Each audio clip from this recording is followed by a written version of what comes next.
Hi, Dawn here from Enzo's, where it's not about the dog. If you're new with us, every Monday, Wednesday, and Friday, we answer your questions.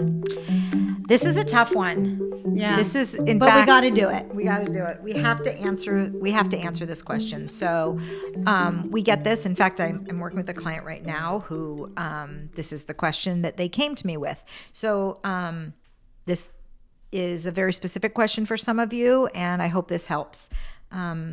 I've been told, this is the question, I've been told by numerous trainers and my vet that it's time for me to euthanize my dog. Dawn, what do you think? Is it time for me to euthanize my dog? This is a real question, you guys. And for some of you, it's something that you've had to face. And for others of you, you haven't faced it. And thank goodness you haven't. But for those of us who have faced it, both on a health side and on a behavioral side, it's a big question. So I'm gonna let Karen start with the first one and get that out of the way. Well, and I think Dawn talked about it a little bit. So let's just talk about making the decision to euthanize.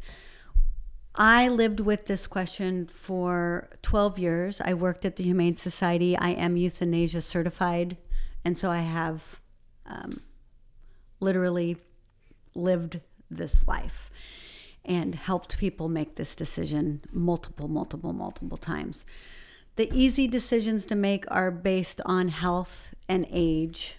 And those are going to be personal choices. Sometimes they're going to be financial choices, right? Because you can't afford the care. A lot of times when people were forced with the health issues, one of the first questions I put out to them was, just because we can do this, should we? Mm-hmm. So if your dog has cancer and just because the oncologist can do the chemotherapy and the radiation and all that kind of stuff, is should that you? really something you want to do? Yeah, should you? Yeah, should you do it? Yeah. So a lot of these questions are personal decisions. They're financial decisions. They're quality of life decisions. Quality of life, age. Mm-hmm. You know, am I carrying my dog out to go potty because he can't even walk outside anymore to go potty? Yeah. Quality of life, you know. And we all have that different point. So don't let anyone guilt you into it or force you into it. No. When it was reach out. When it was time for me to euthanize Enzo, he was only 5 years old, and he had struggled he got cancer for the first time. It was diagnosed when he was only 1, and he was just over 1. He turned 1 in September. In December, he was diagnosed for the first time with mast cell tumors. It was at a very low level, and the doctor had told us then, if he can make it a year and no more tumors come back, literally 12 months and no more tumors come back, then the likelihood is you're going to be you're going to be in the clear. And at the 11 months, in November the following year, they came back, and they came back at the highest level. I think at the time they were up to like 3s and 4s. So, but they came back and they were all through his body. And he did. So he was 2 then. He lived another 3 years. We did do chemo. We did numerous surgeries. Up until I got to the point that I thought, nope, I can't. He was 3.5 or 4 when I did his final surgery, and I just knew he wasn't healing from the surgeries. And so for me, I made the decision to not do any more surgeries. I kept him on, like, he had a really strict diet and stuff like that. But I actually sought out help, and this is a little odd. I sought out help by somebody who was referred to me, who was a medium. And I was born and raised Catholic, you guys. So this was not something that was in my wheelhouse to ever do. But it was just for the advice. And she gave me the greatest piece of advice. And anybody could have given me this, but she gave it to me. And she looked at me and she said, Dawn, you will know. You will just know. Yeah. And it was, I knew, and every day I thought, when am I going to know? When are you going to tell me? And when I knew, I just knew. And I can't even tell you, it was very, and even though, you know, we have 3 kids and it's Tom and my dog, it was 100% me, and it was 100% my decision. Sometimes it doesn't have to go to a family vote, you guys. It's just you know. So I knew when it was time, and he was 5, and on April 18th, I said goodbye to him 9 years ago now. So it's a decision that stays with me, but I felt good about it. Yeah. And terrible about it all at the same time. It's not like it's an easy decision. So health is But big. don't feel bad if you don't make that decision. Absolutely. You'll know. Yeah. Right? So if you can't make that decision to struggle with something for 4 or 5 years, don't do it. Yeah, you'll know. The next thing is behavior. When it's a behavior, so we took health, we took that off the table. We took old age, young age. We took all that. We already talked about that, you guys. So now we're just going to talk about behavior, and this is the big one. This is where that question stemmed from. You got a healthy dog, you got a young dog, but he's got bad behavior. And I'm going to talk to you guys about Finn. Finn is one of the most special dogs I've ever had, and this comes from permission from his mom. And I trained Finn in 2014, 2015, right in there. Gosh, maybe it was 15. It was right before I started. It was. So 2015, I think. So 16, 17, 18, 19. Yeah, 2015.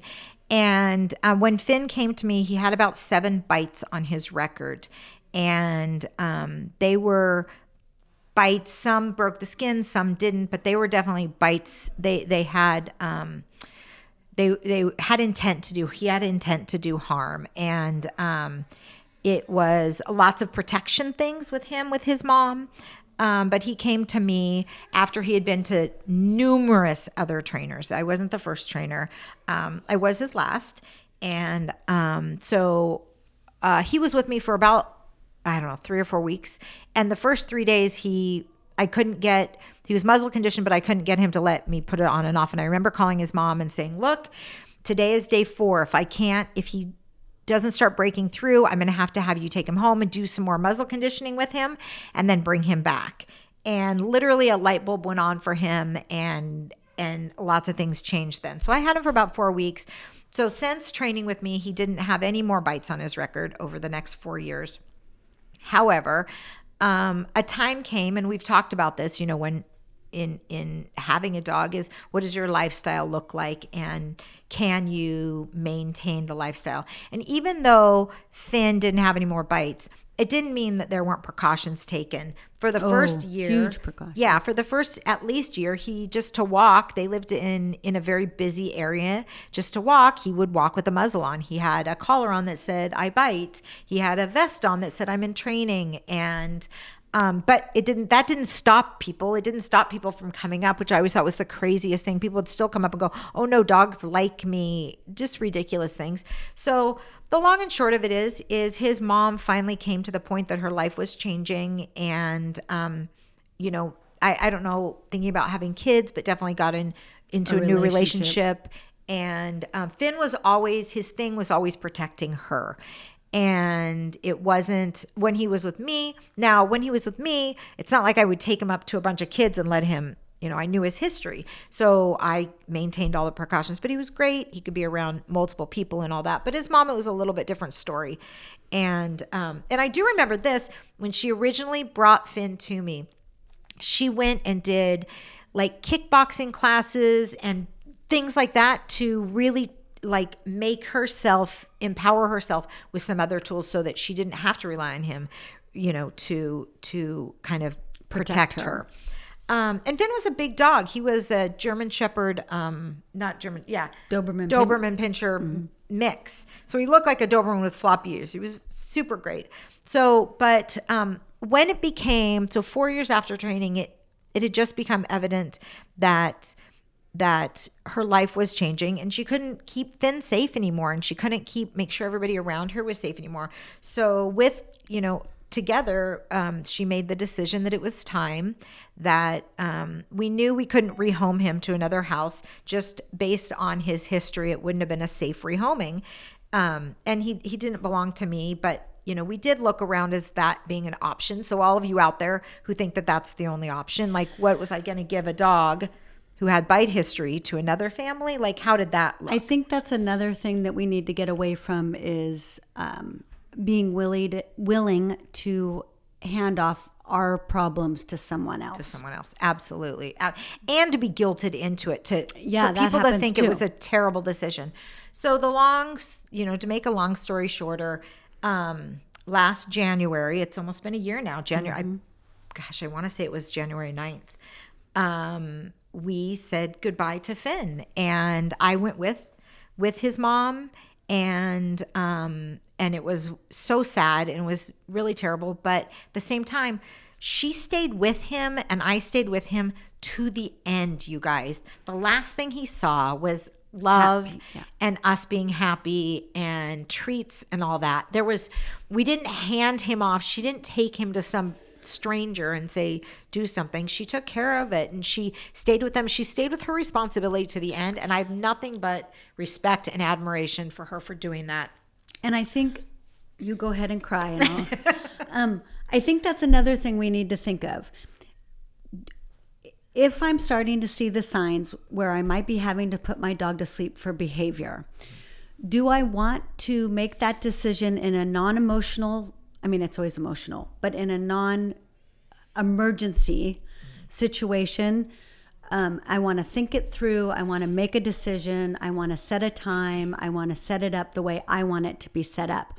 Or do I want to keep waiting and maybe this won't happen again and maybe blah, blah, blah. And, all of these if, ands, or then buts, and end up in an emergency situation where the dog bites somebody and he gets taken away and he gets put to sleep without me there. He's scared. He's nervous. He's cold. He doesn't know what he did wrong. Mm-hmm. Yeah. So we want to send off our best friends with the best send off we can imagine for them at the time. Yeah. And his last 4 years from training with me were great. Mm-hmm. I mean, she took him hiking. He went everywhere. He went everywhere with her.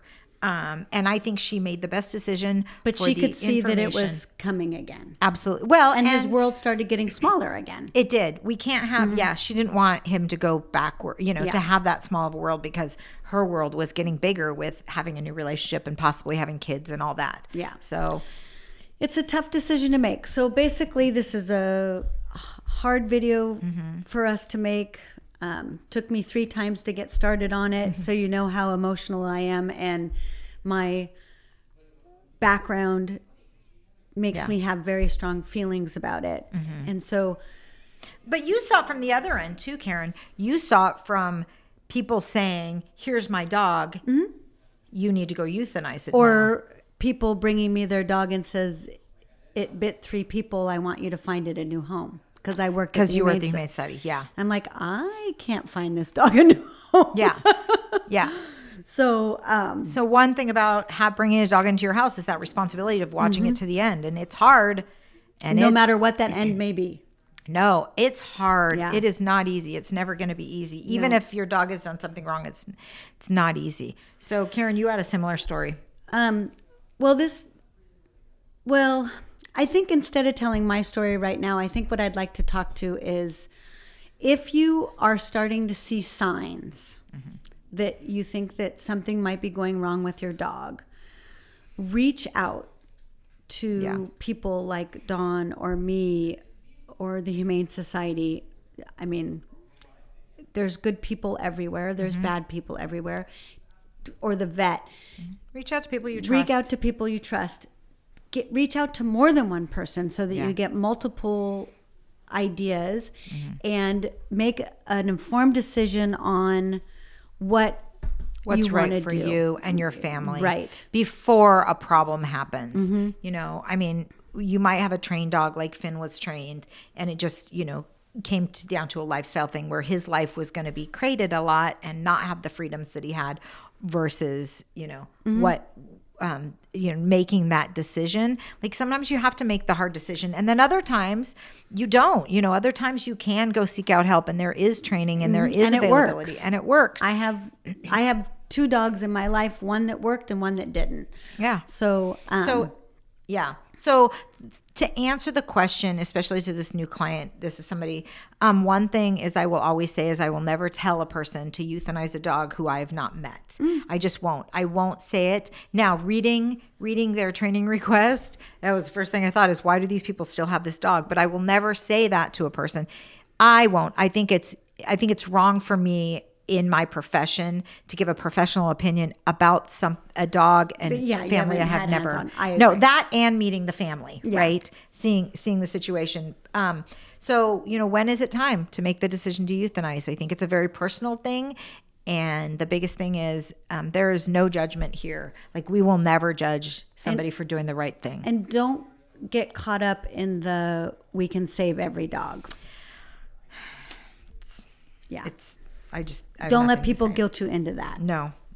Okay. So just to recap, again, if it's health, if it's that, you'll know when it's time. Like, follow your gut. This whole thing is follow your gut. If it's behavioral and you've done everything, follow your gut.